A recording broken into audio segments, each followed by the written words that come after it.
Tantor Audio, a division of Recorded Books, presents Hijacked: How Neoliberalism Turned the Work Ethic Against Workers, and How Workers Can Take It Back, by Elizabeth Anderson, narrated by Carolyn, Jania.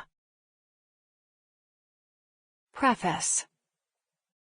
I wrote much of this book during the pandemic of 2020 to 21. In March 2020, the governors of most of the states of the United States issued stay-at-home orders for all but essential workers, people whose services involved in-person interactions necessary to support basic human needs. Healthcare, agricultural, food production, grocery store, and transportation workers, among others, were rightly designated essential. Many of these workers, including nursing home health aides and bus drivers, were heavily exposed to the novel coronavirus and suffered high rates of disease and death. Early in the pandemic, public opinion hailed them as heroes and called for hazard pay. Many employers acceded to this demand. Shortly thereafter, however, employers rolled back hazard pay. Harsh treatment of essential workers became the order of the day. Healthcare workers were fired for complaining about the lack of personal protective equipment. Slaughterhouse workers, who must work long hours in close proximity, suffered particularly high rates of severe illness and death. Owners successfully lobbied President Donald Trump to use his authority to keep their plants open, even when they were sites of mass COVID-19 outbreaks. His administration authorized dozens of poultry plants to increase already crushing line speeds by 25%. This forced workers to crowd more closely to manage the work, and led to much higher rates of infection than in plants with slower line speeds. This conflict over the proper treatment of workers during the pandemic is but one illustrative episode in a struggle of 3 centuries over the moral implications of the work ethic. Does the fact that workers are engaged in socially necessary labor, however menial it may be, entitle them to respect, decent pay, and safe working conditions? Or does it mean that they have a duty to work relentlessly, without complaint, under whatever awful conditions and low pay their employer can impose in pursuit of maximum profit? Should workers be treated as truly essential or as disposable? The first view I call the progressive or pro-worker interpretation of the work ethic. The second, the conservative work ethic. This book tells the history of this long argument, conducted through the writings of leading theologians, philosophers, economists, and political actors. At various periods in Western European and North American history, one side or the other has held sway over moral thought and economic policy. The 3 decades following the end of the Second World War marked the high point of social democracy, which I shall argue is the descendant of the progressive work ethic. These decades were distinguished by the confluence of several developments in the rich democracies of Europe and North America. High rates of economic growth widely shared across economic classes, unprecedented levels of economic equality, strong labor unions and state protections of workers' interests, a growing and robust welfare state centered on universal social insurance, high state investment in education, healthcare, science, and technology, greater openness to immigration and ethno-racial religious diversity, the strengthening of liberal democratic institutions, and a general sense of optimism. 4 decades since the end of this era, the denizens of Europe and North America are suffering reversals of all these developments. Workers, the welfare state, openness to immigration, and, most ominously, liberal democratic institutions are in retreat or under grave threat, while uncertainty and anxiety about our economic, political, and environmental futures loom large. Things weren't supposed to turn out this way. 3 decades ago, the fall of communist regimes across Eastern Europe, the end of the Cold War, and the global replacement of dictatorships with democratic regimes were widely held to vindicate free markets and liberal democracy as the key institutions of free and flourishing societies. We were supposed to be entering a glorious new era of economic growth, ever more open to an increasingly diverse and cooperative world, in which these institutions would spread across the globe. What happened? The economic dimensions of the current crisis are not mysterious. Since the mid-1970s, neoliberal economic policies have increasingly prevailed in the rich democracies. A list of such policies would include the following: enacting international trade agreements that strongly favor capital interests and constrain democratic policymaking, deregulating markets, especially in the financial sector, tightening bankruptcy regulations, and imposing harsher policies toward individual and state debtors, enhancing intellectual property protections, cutting taxes, especially on top incomes, capital income, and inheritance, retrenching the welfare state, especially replacing cash benefits with benefits conditioned on work, weakening antitrust enforcements, assaulting labor unions and laws protecting workers, reducing workers' pensions, delegating labor and trade disputes to private arbitrators, outsourcing public functions to private enterprise, and replacing Keynesian economic policies oriented to full employment with fiscal austerity. Taken together, these policies have had 3 principal effects. First, they have increased economic inequality and shifted the distribution of income from labor to capital, leading to stagnant wages for lower-tier workers, even as productivity has grown. Second, these policies have also constrained and undermined democracy, reducing its ability to respond to the needs and interests of ordinary people. Outsourcing reduces state capacities and often leaves citizens with little practical recourse if resulting private providers of public services abuse their effective monopoly power.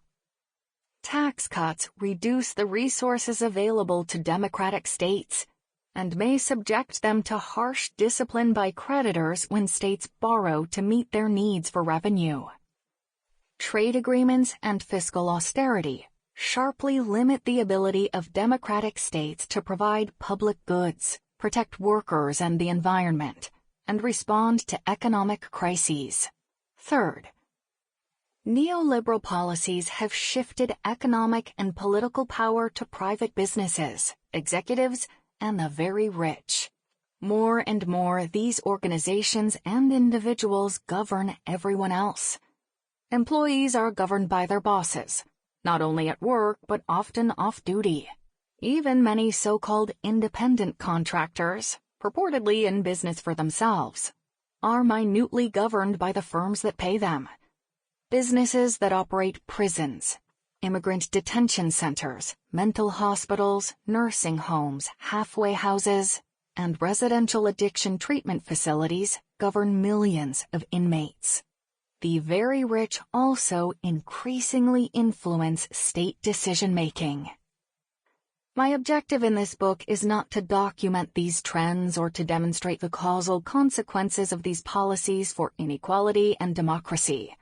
Others have already done so.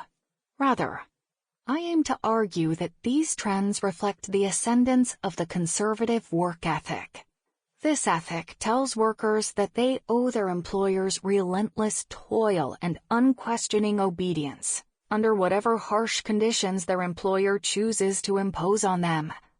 It tells employers that they have exclusive rights to govern their employees and organize work with the overriding goal of maximizing profit.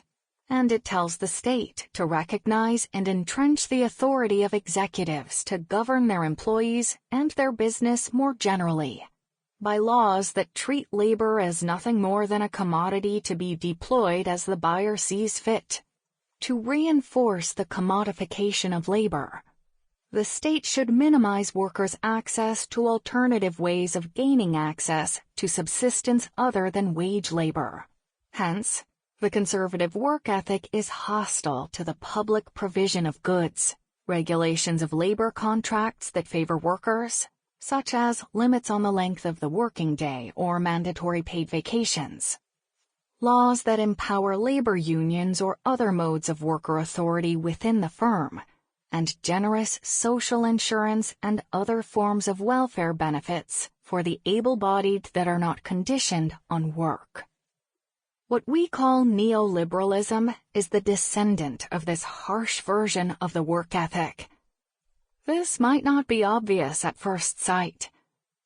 Neoliberals define their own position in terms of a systematic preference for market orderings over state action in economic life. They represent the market society they favor as composed of individuals freely choosing to transact with other individuals through markets and contracts. This representation obscures the central fact about the global capitalist economy. It is dominated by hierarchically organized firms in which owners or shareholder representatives govern the firm's workers. Labor markets are simply the conduits by which most workers fall under the government of their particular employer. The neoliberal preference for market orderings over state regulation and provision does not liberate ordinary people from government. It entrenches the commodification of labor, under which most people have no alternative but to submit to the arbitrary government of employers to survive. So-called deregulation of labor and other markets does not create markets without regulations. It transfers regulatory authority from the state to the most powerful private actors in any given market, typically the dominant firms in that market. This forces even many of the self-employed to submit to the authority of big businesses.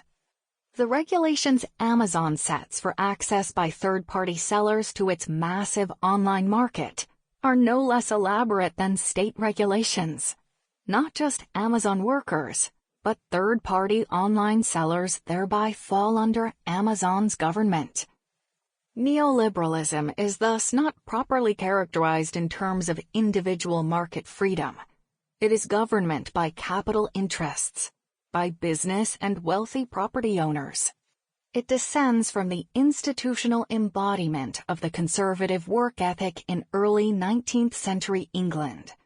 Government by capitalists and landlords over their workers and over everyone else as well, given the monopoly of the propertied over the franchise and political offices. Neoliberals advocate policies that secure comparable governing power for businesses and the rich, despite a vastly expanded franchise.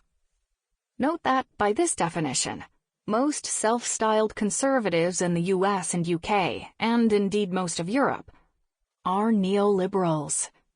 Neoliberals and libertarians, their fellow travelers, claim a different provenance in so-called classical liberalism, a political philosophy originating in the 17th and 18th centuries, especially in England and Scotland. Everyone agrees that the leading figures of classical liberalism are John Locke, Adam Smith, and John Stuart Mill. Classical liberals argued in favor of individual rights, limits on state power, free trade on a global scale, and private property. They argued that decentralized markets, in which individuals are free to open businesses in competition with others, promote economic growth, personal independence, and broadly shared prosperity. They criticized many state regulations of the economy as unjustly rigged in favor of cronies, and liable to impose costs that exceed their benefits. You won't find me quarreling with any of that, either as an interpretation of what these classical liberals said, or of the normative merits of their arguments at this level of generality. The old socialist ideal of comprehensive state ownership of the means of production and centralized planning failed disastrously. A free and prosperous society requires a robust system of private property rights, market competition, freedom to start one's own business, and openness to international trade. I also agree that numerous state regulations are both counterproductive and unfairly rigged in favor of those who have captured the regulatory agencies. Such generalities, however, are hardly sufficient to support neoliberal policies. Any good social democrat from mid-20th century Scandinavia would gladly accept them. The key disagreements in political economy today arise in the specification of these ideas. Neoliberalism promotes particular specifications of private property rights, freedom of contract, free enterprise, and free markets that in effect and often deliberately aim to limit the scope of democratic state action so as to accord power and channel wealth to capital owners over workers, creditors over individual and state debtors, the rich over the poor, and firms that generate profits through predatory or extractive business models over society in general. In the extreme, we find doctrines such as those claiming that redistributive taxation is akin to forced labor, that regulations of private property are takings that entitle owners to compensation, that most regulations of enterprise freedom should be treated as presumptively unconstitutional, and that social democracy and labor unions put us on a slippery slope to totalitarianism. In this book, I argue that the origins of neoliberalism can be traced back somewhat earlier than classical liberalism to the Protestant work ethic. This ideology was originally developed by 17th-century Puritan ministers. At the level of individual morality, the Puritan work ethic comprises a suite of virtues: industry, frugality, temperance, chastity, and prudence. Puritans argued that everyone must exercise these virtues in service to our fellow human beings as well as ourselves. At the level of political economy, the work ethic concerns the economic and political institutions that best promote, reward, and express these virtues. This book traces the history of arguments over the latter, focusing on the history of classical political economy. These arguments were fueled by the fact that the Puritan work ethic embodied contradictory attitudes toward work and workers that were ultimately developed into the progressive and conservative work ethics. Classical liberals Locke, Smith, and Mill developed the progressive or pro-worker work ethic. Anti-slavery and radical labor activists, Ricardian socialists, Karl Marx, Friedrich Engels, Thomas Paine, Edward Bernstein, and later social democrats further advanced this tradition. Neoliberalism arises from the conservative work ethic, developed by thinkers such as Joseph Priestley, Jeremy Bentham, Thomas Malthus, and Edmund Burke. Capital interests and opponents of the labor movement and the welfare state promoted it. These two versions of the work ethic developed in parallel. I shall argue that they are not equally valid developments of the Puritans' underlying normative vision of our duties to our fellow human beings. The progressive work ethic embodies a logical development of that vision. The conservative work ethic emerged from the ways the original targets of Puritan critique, the idle and predatory rich, hijacked the work ethic and turned it against workers while letting themselves off the hook of its requirements. My usage of the terms progressive and conservative is 21st century American. It does not conform to historical or current European usage, which classifies market advocates as uniformly liberal. From a work ethic perspective, any classification that lumps the likes of Burke, Bentham and Malthus with Locke, Smith, and Mill is normatively superficial. While all of these thinkers support markets, they are divided over their aspirations with regard to the empowerment of workers. Should labor itself be reduced to a commodity so that workers are forced by precarity and poverty to fall under the arbitrary government of their employers? Or should ordinary workers be empowered politically and economically to run their own lives, both at work and off-duty? Every advanced economy needs to grant a weighty role for competitive markets. Every market system is a product of laws that prescribe the constitutive rules of the market game. Different systems of rules, including laws of property, firm governance, and the employment contract, have profoundly different consequences for workers' agency and the distribution of income, wealth, and power. Historically and today, these laws have been designed in view of those consequences. I aim to challenge the idea that there is some essence to free markets, which conservatives then and conservatives and neoliberals today have uniquely captured, which just so happens to deliver deeply inegalitarian results. The constitutive rules of the market game have always been contested. The terms of that contestation have always ultimately been over their expected consequences for equality and social hierarchy.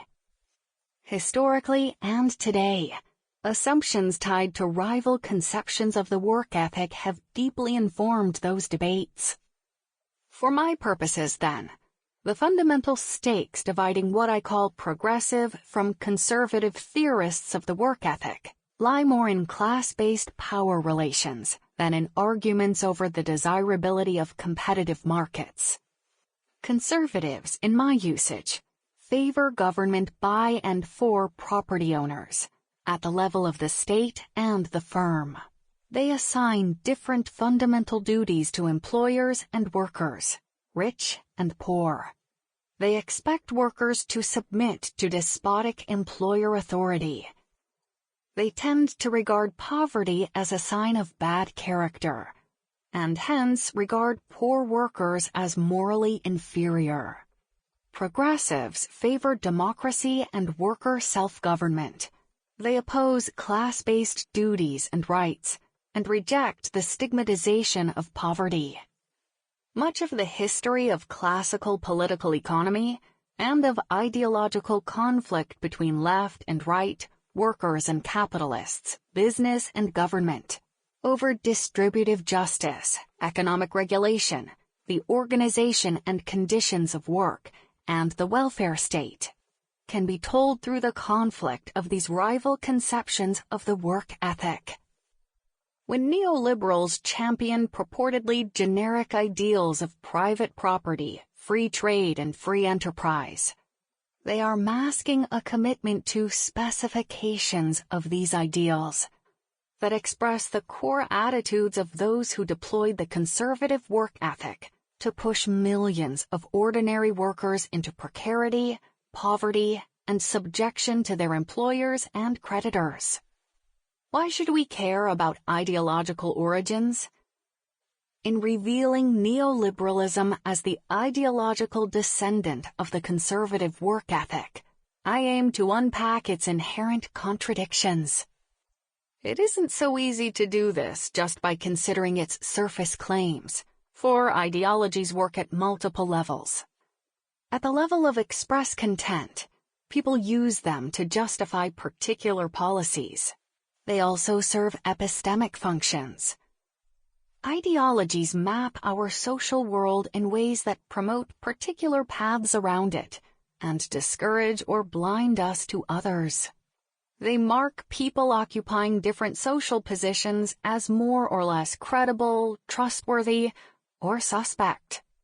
They inform our emotions, habits, social norms, and practices, often in ways that cannot be fully rationalized by the beliefs and values we consciously endorse. We can better grasp the contradictions between these levels at which ideology works and between ideology and reality. By investigating the historical origins of ideologies, originally designed for a different social world, with different ends in view, a quarter of a millennium after the Puritans, we are still in the grip of ideas and attitudes they originated. The study of history may thus reveal how we are unwitting prisoners of the past. William Faulkner famously wrote, "The past is never dead. It's not even past. It is rooted in our habits, feelings, and expectations, and adapted to conditions and beliefs that prevailed long ago, which have been passed down by our ancestors. What persists from the past also reflects prior and continuing social conflict." Policy and ideology in the past several decades reflects the triumph of the conservative work ethic over the progressive one, much to the detriment of workers themselves. In telling the story of the progressive work ethic, I also hope to convey how history can be liberating. The study of history may also reveal how differently people thought and acted in the past, and thereby demonstrate the profound contingency of how we think and act today. It may refute the assumption that current ways are necessary or inevitable, and spark our imaginations for change. I use history both to reveal the ways we are mired in the past, and how we can mine a forgotten or misremembered past for resources in reconstructing current practices. In particular, I hope economists may draw inspiration from my interpretation of the history of classical economics to enlarge their normative vision, both in terms of the richness of normative standards they use to evaluate institutions, and to imagine bolder remedies for our economic ills, much as their classical predecessors did. I highlight the neglected role of the Protestant work ethic in the history of political economy, and reassess that ethic. A century ago, Max Weber offered his own gloomy assessment at the conclusion of his pioneering examination of the work ethic.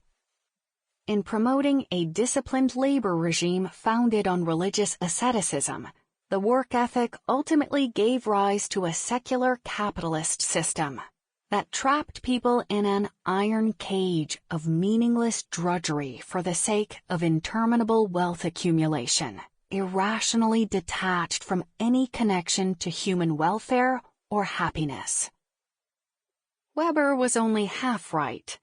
He skips over the ways the progressive work ethic offered a promising vision for workers to enjoy a free, proud, and decent life by vindicating the claims of workers against the idle and predatory rich who tyrannized over them. However, reactionaries ultimately turned the work ethic against the supposedly idle poor, in defense of policies designed to subordinate an ever-expanding group of workers to government by and for capital interests. This goal, detached from any duty of the rich or recipients of capital income to promote the welfare of others, licensed the adoption of predatory and extractive business models. This is why I say that conservatives then and neoliberals today hijacked the work ethic. My history traces the work ethic from the Puritans through the classical political economists in Britain and, to a lesser extent, Germany. I discuss the influence of this line of thinking on British economic and social welfare policy, the rise of social democracy in Europe, and 21st-century U.S. neoliberal practice. My narrative tracks some but not all of the key threads in the complex tapestry of the work ethic. I largely set aside the rise of neoclassical economics and its influence on the neoliberal work ethic. I omit the rich developments of socialist thought in the late 19th and 20th centuries beyond the thread that led to social democracy. I also pass over the historical development of the work ethic in the U.S., which was profoundly shaped by settler colonialism, slavery, and Sample complete. Ready to continue?